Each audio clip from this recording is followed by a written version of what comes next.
Alors bonjour à tous, aujourd'hui nous continuons notre lecture de la Bible à la lumière de la tradition de l'Église et nous en sommes rendus au chapitre 39 du livre des psaumes. Comme toujours, nous remercions les éditions Annecy devenues Mediapol d'avoir mis à notre disposition ces textes qui nous permettent de faire ces vidéos et nous nous remettons entre les mains du Seigneur.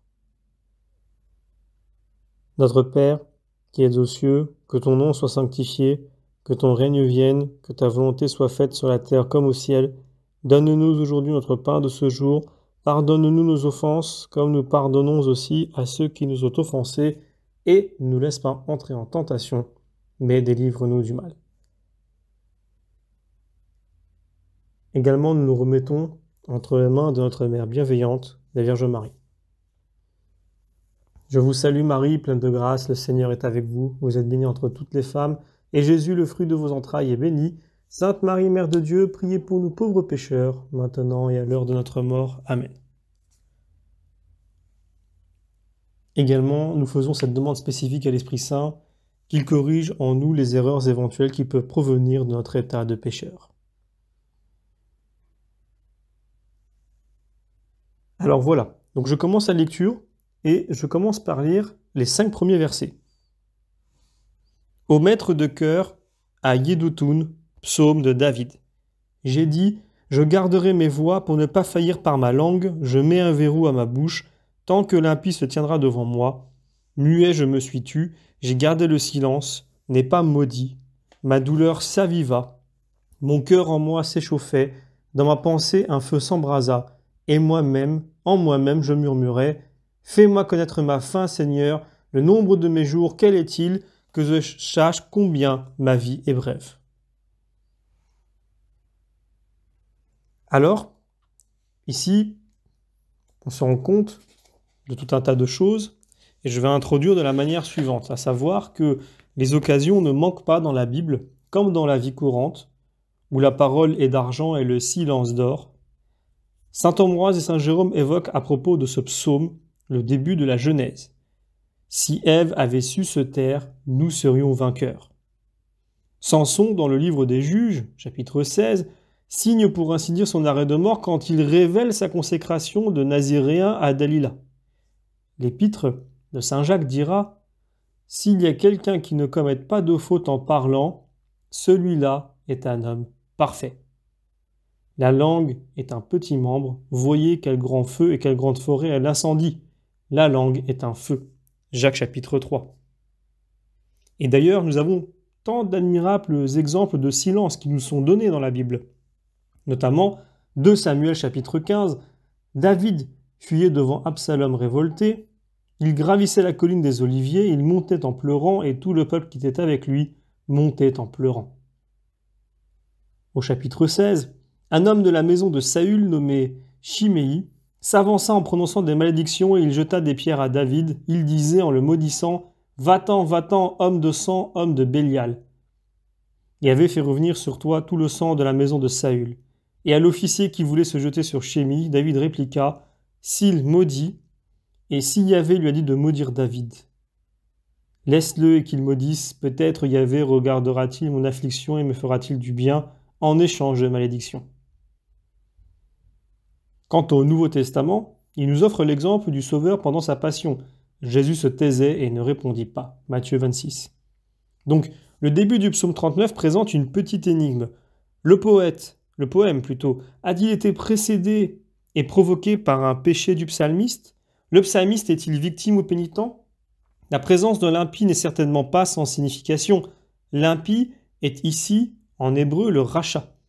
Dans l'Évangile, le mot rachat est la suprême injure adressée à son frère. Il rend passible de la géhenne, Matthieu chapitre 5. Saint Cyril d'Alexandrie pense que David a composé ce psaume quand Absalom le poursuivait et que Chiméi l'outrageait. Au verset 2, il dit « En quoi le psalmiste aurait-il péché s'il avait ouvert la bouche? Écoutons la sagesse de Pierre, ne rendant pas le mal pour le mal, ni la malédiction pour la malédiction. Et Saint Paul, on nous maudit, nous bénissons. Et du Sauveur, Pierre a dit, quand on le maudissait, il n'a pas maudit en retour. » L'expression que la Vulgate a traduite par « si lui abonis », donc « je me suis tu », même sur les choses bonnes, est un euphémisme pour dire « je me suis abstenu de maudire », analogue à l'euphémisme de la femme de Job « bénis le Seigneur et meurt ». L'émotion du prophète est donc due à l'outrage subi et son irritation est comparable au feu matériel, de même que la chaleur précède la flamme, le cœur commence par s'échauffer puis il flambe, tandis que je m'efforçais de pratiquer la patience, le feu s'est allumé dans mes entrailles. La tristesse brûle l'esprit des saints, mais il ne se laisse pas aller jusqu'à la colère ni la fureur, et c'est peut-être le sens du psaume chapitre 4, verset 5, « Frémissez et ne péchez plus ». Car ne concevoir aucune colère et ne pas s'échauffer, cela est au-dessus de nos forces et en dehors des possibilités humaines, mais contenir la colère, les saints le peuvent. J'ai réprimé ma colère, mais je suffoquais, sans rien dire ni faire, qui marqua l'irritation. Intérieurement, je brûlais en roulant dans mon esprit l'injure reçue. Salomon l'a dit, « Celui qui contient ses colères est plus fort que celui qui prend une ville. » Et au verset 5, il dit, « Dès longtemps habitué à souffrir, mais blessé encore par cette flèche, je disais tout bas, « Seigneur, fais-moi connaître ma faim. » C'est une manière de dire, « Fais-moi comprendre que je ne suis rien devant toi qui es éternellement. » Je peux prendre un texte parallèle comme Siracide chapitre 28, « Pour ta bouche, fais une porte et un verrou. » Job 31, « Me suis-je réjoui de l'infortuné de mon ennemi? Mais moi qui n'ai pas permis à ma bouche de pécher en réclamant sa vie dans une imprécation. » Je continue et je prends maintenant les versets 6, 7. « Les jours que tu me donnes, quelques palmes. L'espace de ma vie est comme rien devant toi, tout homme n'est que vanité, comme une image il s'en va, il est vanité mais il s'agite, il amasse et ne sait qui en profitera. » Et oui, nous avons un texte parallèle, Qoéleth chapitre 6, « Il y a un mal que j'ai vu sous le soleil, un homme à qui Dieu a donné richesse, opulence et gloire. Rien ne manque à son âme de tout ce qu'il désire, et Dieu ne lui donne pas d'en jouir. C'est un étranger qui en jouit. Qui sait ce qui est bon pour l'homme pendant sa vie, dans le compte des jours de sa vie de vanité, qu'il passe comme une ombre. » Et oui, ce texte résonne par rapport au verset où il est indiqué « Tout homme est vanité, comme une image il s'en va. » C'est une image qui passe, comme une image télévisuelle, dont il ne reste rien sur l'écran. L'image étant ici symbole de l'évanescent.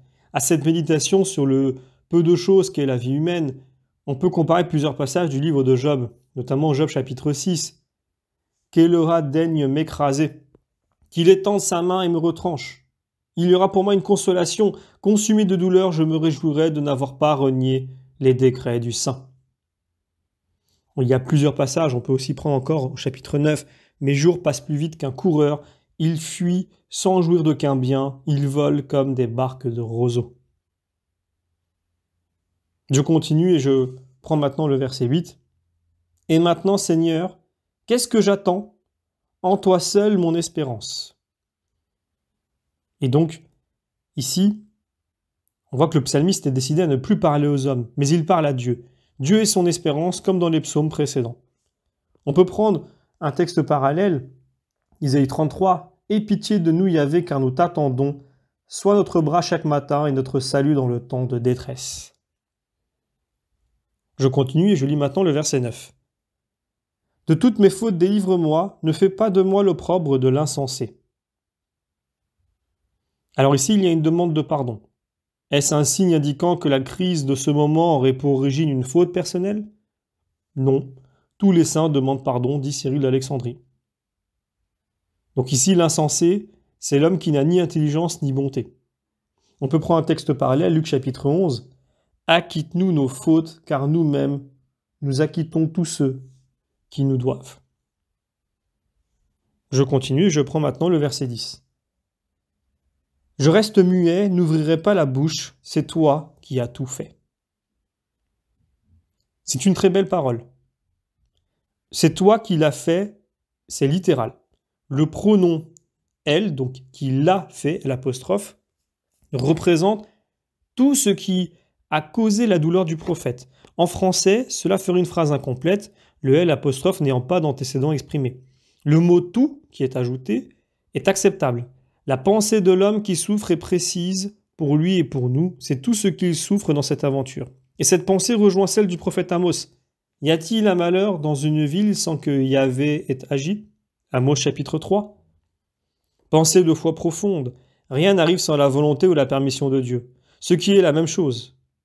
En toutes circonstances, favorables ou fâcheuses, telle est la vraie réaction la réaction du chrétien pleine d'adoration. C'est toi qui l'as fait.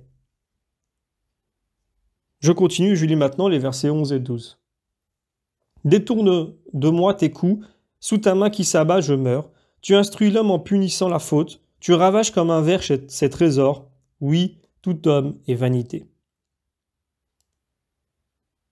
Alors on trouve des textes parallèles dans Job. D'ailleurs, dans le verset 12 que nous venons de lire, le psalmiste confesse que les châtiments sont envoyés pour redresser l'homme, le faire progresser et non pour le détruire. Je peux prendre par exemple Job chapitre 13, « Éloigne de moi ta main et que la terreur ne m'épouvante plus ». Ou Proverbe chapitre 3, « Mon fils, ne méprise pas l'éducation du Seigneur et ne t'effarouche pas quand il te corrige, car celui que le Seigneur aime, il l'éduque, et il frappe de la verge le fils qu'il reçoit. » Je continue et je prends le verset 13. « Seigneur, écoute ma prière, entends ma clameur, ne sois pas sourd à mes larmes, car je suis un hôte chez toi, pèlerin comme tous mes pères. » Alors concernant les termes de hôte, pèlerin, on lit en Hébreux chapitre 11, « Nos pères sont tous morts sans avoir vu la réalisation des promesses, mais les contemplant de loin, les saluant et proclamant qu'ils sont étrangers et voyageurs sur la terre. » Et oui, le suppliant est un hôte chez Dieu, argument pour être traité avec bonté. On peut lire en 1 Chroniques chapitre 29, « Nous sommes des passagers devant ta face, des hôtes comme tous nos pères, une ombre, nos jours sur la terre et sans espoir. » Je continue, je prends le verset 14. « Laisse-moi qu'avant de m'en aller je respire et je ne serai plus. » On peut prendre un texte parallèle, Job chapitre 7. « Quand donc te détourneras-tu enfin de moi? Me laisseras-tu avaler ma salive ?» Ou encore Job chapitre 10. « Les jours de ma vie ne sont-ils pas un rien? Laisse-moi que je respire un peu, avant de m'en aller sans retour dans la terre de ténèbres et d'ombre de la mort. » Pour saint Augustin, l'auteur du psaume 39 a péché, au moins par un mot imprudent et il le reconnaît. Renfermant sa colère et son indignation, il ne veut plus parler aux hommes, mais il parle à Dieu. Il demande pardon. Il ne se plaint ni ne s'excuse, mais constate que la vie est un rêve où l'on perd tout. Seule reste l'espérance en Dieu. Saint Augustin énumère toutes les calomnies que peut susciter une parole imprudente, mal transmise. Dans le titre du psaume 39, le mot Yedutun est accolé au nom de David. Yedutun pourrait être le nom d'un chantre mentionné en 1 Chroniques chapitre 16. Ce Yedutun a peut-être chanté le psaume composé par David. En réalité, il n'existe pas à ce jour d'explication historique sur Yedutun. Saint Augustin en connaissait une interprétation littéraire, le transilien, celui qui passe au-delà. Ici, comme dans d'autres psaumes où figure ce nom, saint Augustin décrit la course ou l'envol de l'âme qui cherche Dieu et qui passe au-dessus de toutes les choses visibles pour atteindre l'invisible. Comme son thème est encore mieux développé au psaume 77, nous réservons pour ce dernier l'application. Saint Augustin interprète le verset 10 de ce psaume « Je sais que c'est toi qui envoies l'humiliation ». Excellente interprétation. Devant la liste de péchés de la langue que déploient les écrivains spirituels, on est amené à conclure que l'impie, donc le rachat du verset 2, est le tentateur en personne. Toujours aux aguets de nos paroles, il est là, il se tient devant nous aussi longtemps que nous vivons sur la terre. Nous lisons en Sagesse chapitre 1, « Nul, parlant injustement, ne restera caché, la justice vengeresse ne l'épargnera pas, une oreille jalouse écoute toutes choses, quelques mots qu'on chuchote ne lui sont pas cachés, gardez-vous du murmure mauvais, retenez vos paroles médisantes, un mot dit en secret ne tombe pas à vide, mais la bouche menteuse tue l'âme. » Alors, je terminerai en prenant quelques commentaires.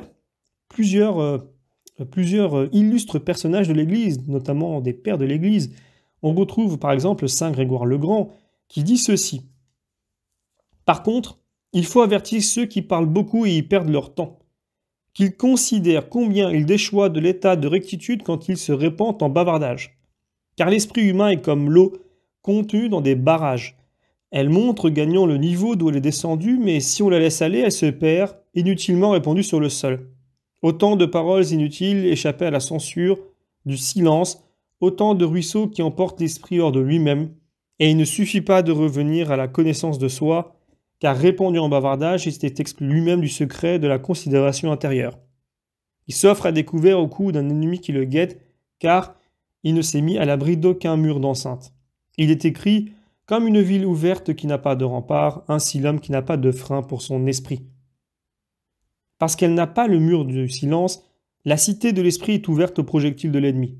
Par ses bavardages, elle capitule et se rend pour ainsi dire à l'adversaire. Il est vainqueur d'autant plus facilement que la cité vaincue combat contre elle-même par son bavardage. Je prends maintenant un commentaire de Bède le Vénérable sur le Yedutun. Le Yedutun, donc celui qui dépasse les désirs terrestres, s'échauffe dans sa méditation solitaire en ouvrant la bouche, nous dévoile ce qu'il pensait. Fais-moi connaître, Seigneur, ma faim, combien de jours encore, que je sache ce qui me manque. Tu as déjà conduit mes jours jusqu'à la vieillesse. Sans nul doute, ces paroles dévoilent avec quelle intensité il espère que la consolation des calamités présentes ne tardera pas. Je prends un commentaire de Saint Jean Climac. Échelle du paradis, du bavardage et du silence, nous avons exposé au chapitre précédent combien est dangereux, et on le trouve même chez les religieux, le vice de juger les autres, ou plutôt, on se met ainsi dans le cas d'être jugé par les autres et fouetté par sa propre langue. Il nous reste à découvrir la cause, la porte par laquelle ce vice entre, ou plutôt sort. Le bavardage, la facilité à parler est le trône de la vaine gloire, où elle veut se montrer comme sur la scène du théâtre.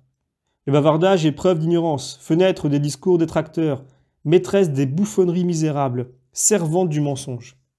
La facilité à parler dessèche les larmes de la componction, elle augmente et facilite la paresse, elle annonce le sommeil, distrait de la méditation, abolit la garde du cœur, elle est glaciaire de la ferveur divine, langueur ou extinction de la prière.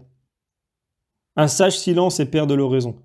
Il libère de la captivité, gardien de la ferveur divine, il met en ordre les pensées, surveille l'ennemi, il dissimule le deuil, maintient à sa place le deuil, aime les larmes, suscite le souvenir fréquent de la mort, dépeint les supplices éternels, médite avec soin le jugement, serviteur apporte une tristesse salutaire. Ennemi des confidences excessives, époux, compagnon fidèle du repos de l'âme, il s'oppose au discours empoulé. Il augmente la science, nourrit la contemplation. Invisiblement, il opère le progrès dans la vertu, l'ascension secrète vers Dieu. Celui qui reconnaît ses propres chutes commande facilement à sa langue. L'homme qui parle beaucoup ne descend jamais assez profondément dans la connaissance de soi-même. Celui qui s'applique au silence est familier de Dieu, et pendant qu'il s'entretient familièrement avec Dieu, Dieu l'illumine mystérieusement. Le silence de Jésus imposa le respect à Pilate. Et je termine avec un dernier commentaire, celui de Saint Jean de la Croix. Dans ses œuvres, les œuvres spirituelles, au tome 13, le Père Céleste a dit une seule parole, c'est son Fils. Il l'a dit éternellement et dans un éternel silence. C'est dans le silence de l'âme qu'elle se fait entendre. Parlez peu et ne vous n'aimez pas des choses sur lesquelles vous n'êtes pas interrogés. Ne vous plaignez de personne, ne posez jamais de questions, ou s'il le faut absolument que ce soit en peu de mots. Veillez à ne contredire personne et ne vous permettez jamais une parole qui ne soit pas pure. Quand vous parlez, que ce soit de façon à n'offenser personne, ne dites que des choses que vous puissiez sans crainte dire devant tout le monde. Ayez toujours la paix intérieure ainsi qu'une attention amoureuse pour Dieu, et quand il faudra parler, que ce soit avec le même calme et la même paix. Gardez pour vous ce que Dieu vous dit et souvenez-vous de cette parole de l'Écriture. Mon secret est à moi. Traitez avec le prochain plus qu'il n'est purement nécessaire et que la raison ne demande n'a jamais fait du bien à personne, quelque saint qu'il fût. Il est impossible à l'âme de faire des progrès si elle n'agit et ne souffre en silence. Voilà, donc ce sera tout pour aujourd'hui.